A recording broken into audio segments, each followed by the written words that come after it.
Cuando el Señor nos salvó y nos llamó para ser sus hijos, una de las cosas que sucedieron en nuestra vida en este acto de regeneración fue que el Señor modificó nuestros afectos, nuestros pensamientos. Antes de que nosotros fuésemos sensibles a la salvación, al llamado de Dios, teníamos un afecto distinto, un pensamiento diferente. ¿Cuántas veces hemos escuchado testimonios de muchas personas que nos hablan? Yo pensaba de una manera antes de conocer a Cristo y ahora que conozco de Cristo pienso de una manera diferente. Porque como que la perspectiva del mundo se modificó, la visión del mundo se modificó, la cosmovisión que teníamos de nuestro alrededor fue alterada para bien. Nuestra mente, nuestro corazón se inclinaban constantemente hacia algo muy particular que estaba siendo dominado por aquel de quien nosotros éramos hijos, porque los que no son hijos de Dios, pues son hijos del otro. Y estábamos dominados por ese pensamiento. Y ese pensamiento entonces nos hacía que nosotros todo lo que hacíamos o todo lo que pensábamos o todas las decisiones que tomábamos eran correctas, bajo la lupa de nuestro propio criterio no creyente. De esa manera entonces que encontrábamos una gran cantidad de justificantes para nuestros pensamientos, que en realidad nuestro pensamiento también tenía que ser regenerado. Pero cuando venimos a Cristo, cuando Él modificó mi afecto, mi pensamiento, me hizo una nueva criatura, porque el que está en Cristo, nueva criatura es.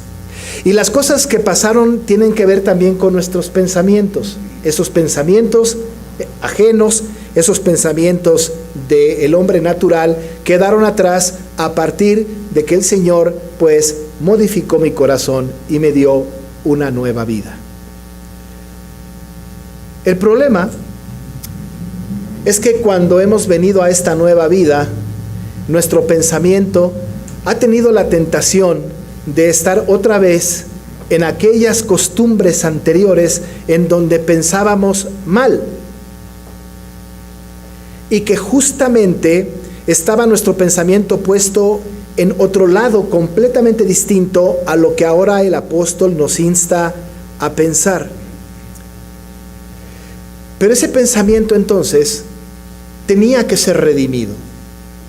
Y al ser redimido es santificado, y al ser santificado tiene que estar en el proceso también de la santificación, en donde nosotros de manera deliberada tenemos que buscar que el pensamiento sea reconstruido. Cualquiera de nosotros que piense que una vez que venimos a Cristo el pensamiento cambia por completo y que solamente por un acto de regeneración automáticamente vamos a pensar distinto, ciertamente estamos potenciados para pensar diferente, pero tenemos que trabajar en santificar nuestro pensamiento como santificamos nuestras acciones. ¿Quiénes de nosotros no estamos luchando con algo en lo particular? Y estamos luchando con algo concreto en lo particular porque estamos convencidos de que el Señor nos ha llamado para ser santos. Y la santificación, siendo un proceso, requiere de la participación activa del creyente para ir mejorando la relación con el Señor. Pero el pensamiento también tiene que ser regenerado. El Señor Jesús dijo allá en Mateo 15:19 que del corazón vienen los malos pensamientos. Pero claro, los malos pensamientos no pueden venir de un corazón regenerado, tienen que venir de un corazón que no es regenerado. Pero ¿qué hay con los corazones regenerados? Con el suyo, con el mío. ¿Qué hay con mi vida nueva? ¿Es que debo de seguir pensando igual? ¿Es que mi pensamiento tiene que ser semejante al pensamiento que tenía antes? De ninguna manera. Tenemos que cambiar nuestro pensar. Y claro, no podemos descontextualizar este texto del contexto inmediato anterior y del contexto posterior. El apóstol ha estado hablando de algunas cosas que son muy importantes y recientemente en esta pequeña serie de sermones de estos versículos terminamos sabiendo que a partir de que nos gozamos permanentemente, de que somos generosos con todos los hombres y que oramos constantemente, la paz de Dios, esa que sobrepasa todo entendimiento, ha guardado por esta obra maravillosa de regeneración, guarda nuestros corazones, pero además, amados hermanos, también guarda nuestros pensamientos. Está nuestro pensamiento resguardado por el Señor, entendiendo que mi pensamiento está resguardado por el Señor. Entonces estoy en la obligación de tener un pensamiento puro, santo. Es muy difícil, pero tenemos que hacer esto. Normalmente tenemos dichos, ¿no? Que no son cristianos, pero que son populares. Y yo he escuchado a algunos creyentes que dicen cosas como: piensa mal y acertarás. Es decir, piensa mal y acertarás. Y hemos comprado el dicho, ¿no? Si piensas mal vas a acertar. Y a veces no decimos la frase así tal cual, piensa mal y acertarás, pero es como una práctica. Incluso queremos rechazar nuestro pensamiento sobre algo malo porque hemos creído en esta famosa ley de atracción. Si piensas que te va a pasar, te va a pasar. Recházalo. Ni lo digas, toco madera. Porque hemos estado convencidos que acarreamos a través de nuestro pensamiento un mal a nosotros. Esta famosa ley de la atracción tiene que ver con esto. Lo rechazamos, ni lo digas, no se vaya a ser cierto. Porque estamos en este proceso de un mal pensamiento que va a traer sobre nosotros algo que no queremos. Piensa mal y acertarás. Pero, amado hermano, nosotros hemos creído en Jesucristo como Señor y Salvador. Hemos sido redimidos por Señor. Y hemos entendido por lo que dice el profeta Isaías, que Él guardará en completa paz aquel cuyo pensamiento en Él persevera.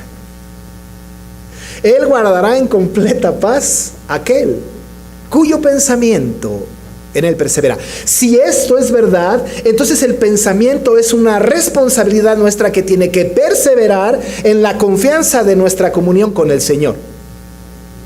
No podemos pensar por ningún minuto, ni de ninguna manera, que el pensamiento nuestro regenerado es obra del Señor. Señor, ¿por qué me pones estos pensamientos? Porque culpamos al Señor por eso. ¿Por qué no me quitas este pensamiento?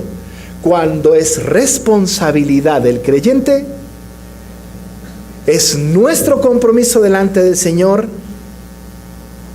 hacer que el pensamiento nuestro glorifique su nombre, sea santo. El pensamiento también debe entrar al proceso de la santificación. Es muy difícil en este tiempo, porque en este tiempo, en este mundo, en donde tenemos tanta influencia del mundo, tan globalizado, entonces nuestro pensamiento está siendo moldeado por la cultura. Y tan moldeado está por nuestra cultura que incluso un pensamiento pecaminoso lo llegamos a creer como verdad. Y enarbolamos banderas equivocadas porque estamos convencidos por nuestra mente, nuestro pensamiento, de que lo que el mundo está diciendo es cierto. Pero la modificación del pensamiento, moldear nuestro pensamiento, es responsabilidad del creyente. Es nuestra responsabilidad. En la época del apóstol Pablo, cuando está escribiendo a los filipenses, ustedes recordarán, porque lo hemos visto, él está luchando, claro, está halagando a la iglesia porque es una iglesia maravillosa que entendió el secreto de la felicidad y que es gozosa y que aporta económicamente para el apóstol, no solamente cuando estuvo allá, sino cuando estuvo en Tesalónica, como da testimonio la Escritura. Pero es una iglesia que también tiene algunas dificultades. Hemos notado que las dificultades que tiene la iglesia hay que personas que están encontradas una a otra.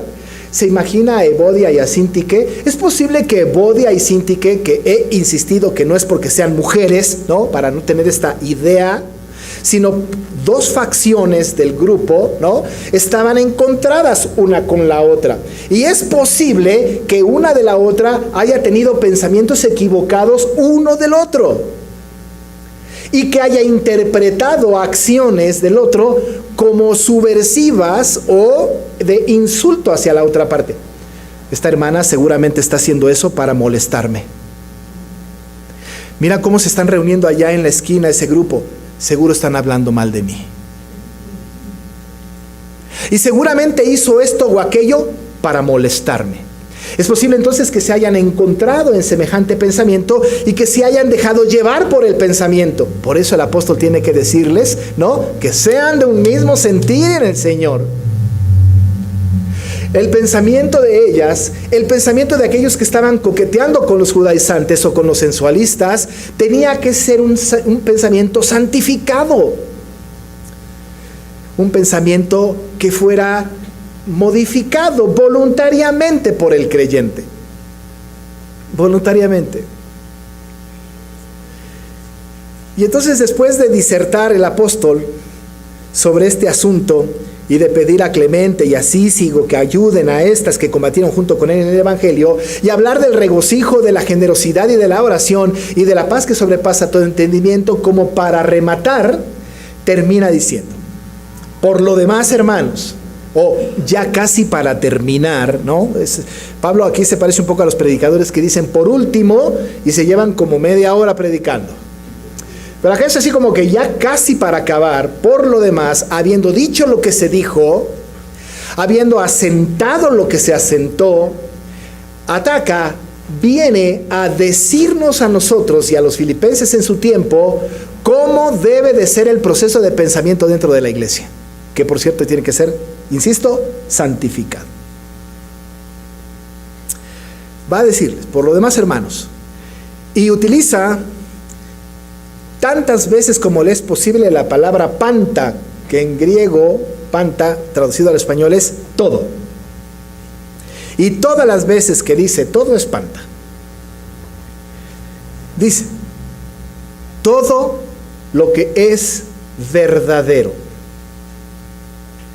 todo lo honesto, todo lo justo, todo lo puro, todo lo amable, todo lo que es de buen nombre, si hay virtud alguna, si algo digno de alabanza, en esto pensad.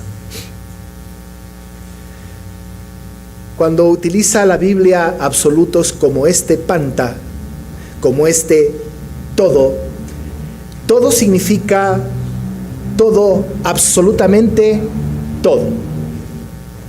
No una parte, sino todo. Los absolutos son absolutos.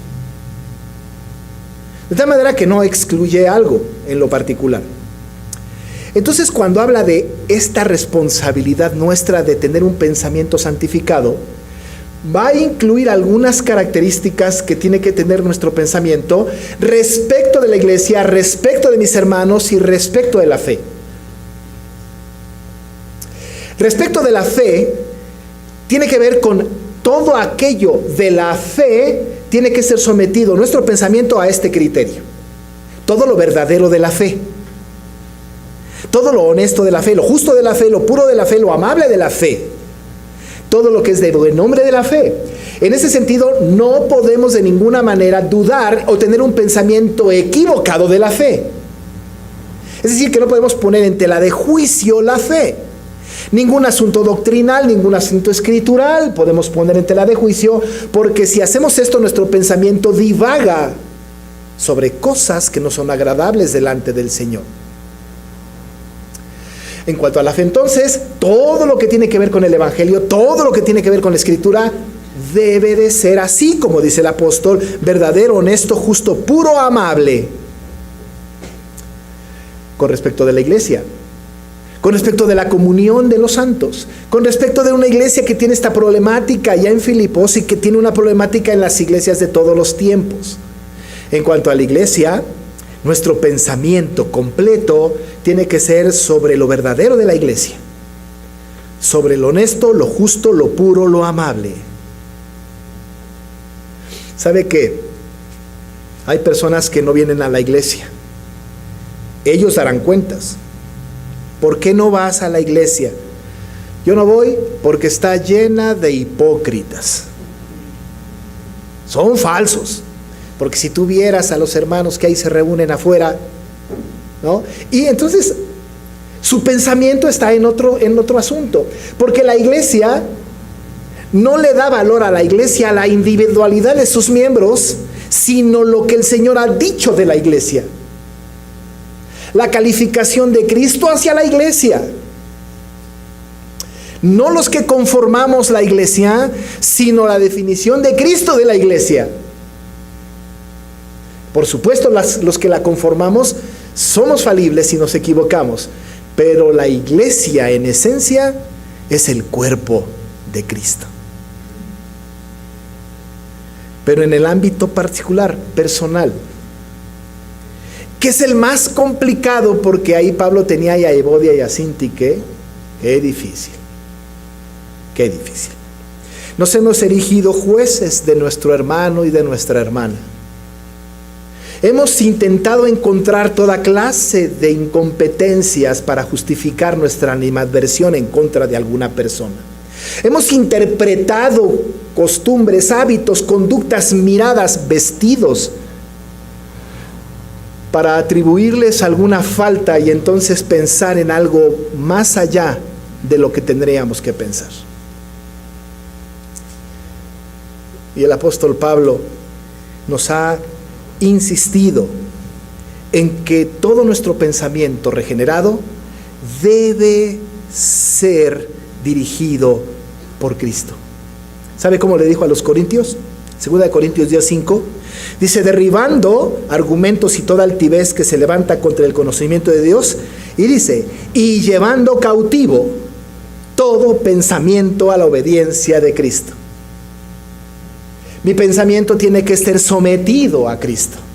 Tiene que recordar, amado hermano y hermana, no hay un solo pensamiento que nosotros tengamos que no esté bajo el escrutinio del Señor.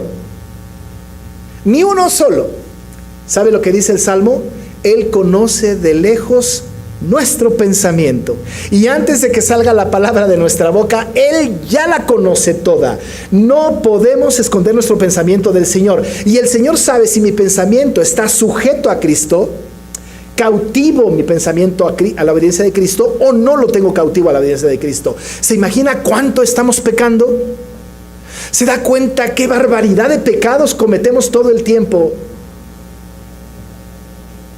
Porque ante Dios no nos podemos esconder. ¿Sabe una cosa? Usted no sabe lo que pienso yo respecto de cada uno de ustedes, pero Dios sí lo sabe perfectamente. ¿Qué importancia entonces es que santifique mi pensamiento? Que lo vaya yo encaminando hacia lo que debe de ser. Y desde el ámbito personal, como estaba padeciendo la iglesia de Filipos, entendiendo las posibles divisiones que había entre ellos y las circunstancias que estaban pasando allá en Filipos, les dice entonces, para rematar: hermanos, todo lo que es verdadero. Cuando dice todo lo que es verdadero, está diciendo todas aquellas cosas que podemos encontrar en la iglesia y en los hermanos de la iglesia que ciertamente son pecaminosos, que ciertamente van a desatinar, que ciertamente se van a malconducir si la persona a la que me estoy refiriendo es regenerada. Algo verdadero tiene que tener en su vida. Y no estoy hablando del pensamiento positivista, eso es humanista. Estoy hablando de la santificación de mi pensamiento. Estoy hablando de que si yo le veo a usted, no quiero encontrar todas las falsedades posibles porque puedo hacer una lista interminable. Debo de hacer el esfuerzo de encontrar en cada uno de ustedes todo lo verdadero, todo lo que le da verdad a su vida, la regeneración que el Señor tuvo para con ustedes, la vida cristiana que ustedes están haciendo, la lucha que llevan cada día. Todo lo verdadero, todo lo que hace que sea evidente el Evangelio en su vida. Pero normalmente lo que hacemos es que estamos buscando todas las falsedades. Dice la Biblia, no, quiten eso. Busquen todo lo verdadero. Piensen en todo lo verdadero. Piensen en todo lo honesto. Y volvemos a lo mismo, ¿no? nosotros podemos encontrar en nuestros hermanos más bien todo lo deshonesto, todo lo que no es recto.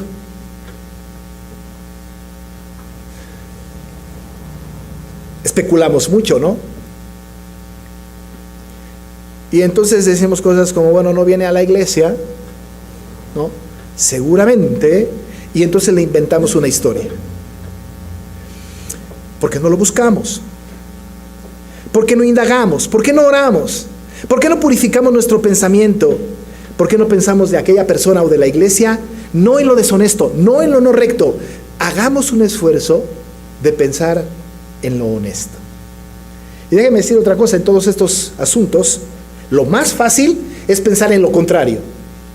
Pensar en estas cosas requiere trabajo, pero recuerde que la santificación es un proceso. Y tenemos que hacer esfuerzos deliberados para pensar en todo lo verdadero, para pensar en todo lo honesto. Pero además dice todo lo justo, todo lo justo. La palabra justo aquí tiene que ver con todas aquellas cosas que hace la iglesia, que hacen los demás, que se ajusta, encuadra en todas las cosas que Dios nos ha pedido. Es justamente lo que se pide de nosotros. Pero además, yendo más allá, también tiene que ver con que nosotros podemos distinguir que nuestro hermano ha sido declarado justo por el Señor. ¿Y cómo voy a atentar contra un justificado de Cristo? ¿Cómo atentaré contra una persona que el Señor ha llamado para ser justo? Atentar contra el justo de Dios es atentar contra el Dios del justo, porque ha sido declarado justo. Está conduciéndose lo más justamente posible, a pesar de que le cueste mucho trabajo. Pues dice el apóstol, de ese hermano, de la iglesia, todo lo que sea justo, piensen en eso. Todo lo que sea amable, piensen en eso. Todo lo que sea honesto, piensen en eso. Todo lo puro, todas aquellas cosas que muestren un esfuerzo deliberado de santidad, piensen en eso. ¿Sabe cuántos de nosotros no estamos luchando con un pecado que nos asedia? Nosotros no somos espectadores de las luchas personales. Usted no sabe con cuánto esfuerzo cada uno de nosotros luchamos por un pecado que ahí está arraigado en el corazón. ¿No sabe usted con cuánta vehemencia se lucha por un pecado que hasta lágrimas, desesperación da, porque decimos, ¿cómo no puedo quitarme esto? Y oramos al Señor, y nos comprometemos con Él, y leemos la Biblia, y luchamos. ¿Quién se da cuenta de esto? A menos que sea proclamado, no es perceptible. Porque nosotros somos muy buenos para dar una cara amable, pero el corazón, la lucha interna, la lucha para vivir en santidad, solo se libra entre cada uno de nosotros y Dios. Y yo tengo que pensar en todo lo puro, todas aquellas cosas que impulsan a la iglesia y al creyente para vivir en santidad. Eso debo pensar.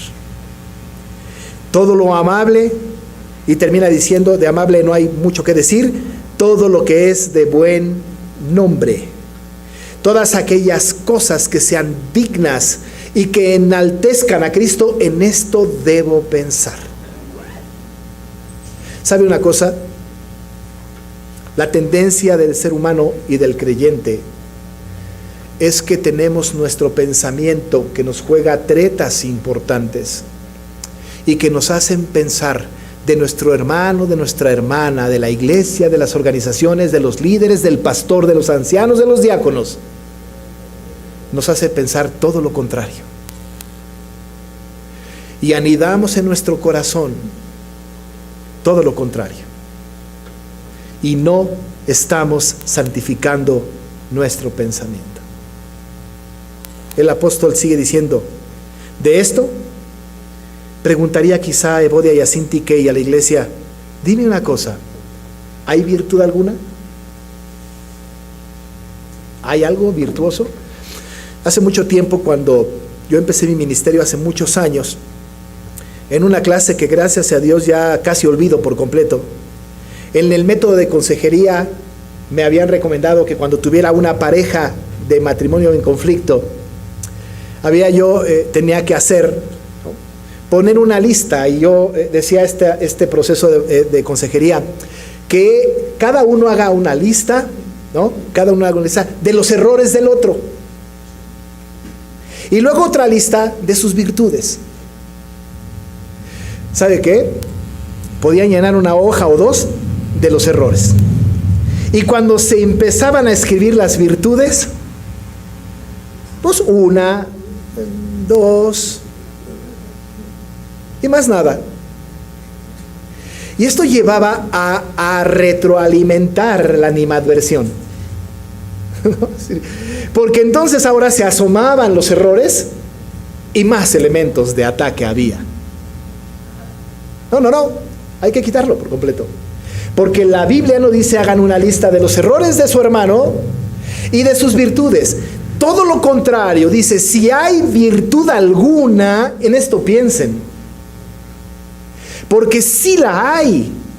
Cada uno de nosotros tenemos virtud.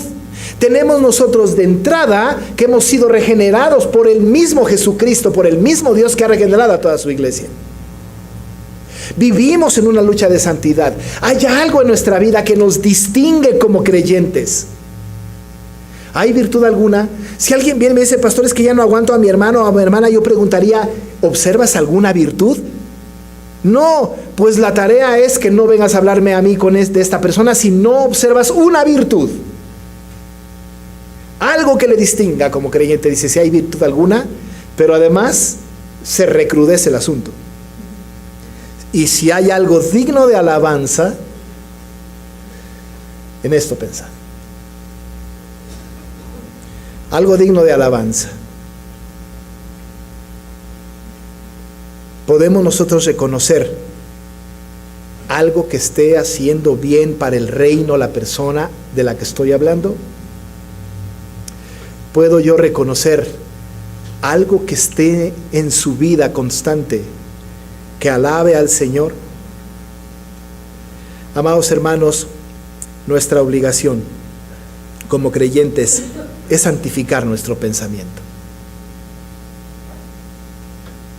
Nuestra obligación como creyentes es llevar cautivo mi pensamiento en obediencia a Cristo. Mi responsabilidad como creyente es que el hermano que está ahí, y sobre todo aquel hermano o hermana al que no soporto, será un buen ejercicio buscar todo lo que es verdadero, todo lo honesto, todo lo justo, todo lo puro, todo lo amable, todo lo que es de buen hombre, encontrar en él o en ella alguna virtud y algo digno de alabanza. Y en eso, pensar. Y en eso, pensar. Pero déjeme decirle la excepción. Solamente entre el pueblo de Dios. Porque ciertamente el no regenerado puede tener conductas morales de primer nivel, pero su pensamiento y su actitud no es de una persona regenerada. No con esto quiero decir que le juzguemos y le caigamos a palos y pensemos todo lo contrario. Pero esta orden, esto lo que está pasando aquí en la Biblia, es para el pueblo regenerado del Señor, para los santos y fieles, los que queremos tener el mismo sentir que hubo en Cristo Jesús. Y nosotros que somos regenerados y que somos el pueblo de Dios y que tenemos la paz de Dios que sobrepasa todo entendimiento, que guarda mi corazón y guarda mi pensamiento, estoy obligado a pensar así. No hay alternativa. El apóstol lo entendió y lo vivió. Si pensamos así, esa paz de Dios que sobrepasa todo entendimiento, además de que guarda mi corazón y mi pensamiento en Cristo Jesús, al final de este proceso de pensamiento dice que entonces, si cumplimos esto cabalmente, el Dios de paz, dice la Biblia al final, estará con nosotros. Empieza con la paz de Dios y termina con el Dios de paz. No podremos tener esa paz maravillosa si nuestro pensamiento no está siendo santificado. Pero si estoy pensando santificar mi pensamiento, entonces todo lo que es verdadero, todo lo honesto, todo lo justo, todo lo puro, todo lo amable, todo lo que es de buen hombre, y si hay virtud alguna y si hay algo digno de alabanza, en esto voy a pensar.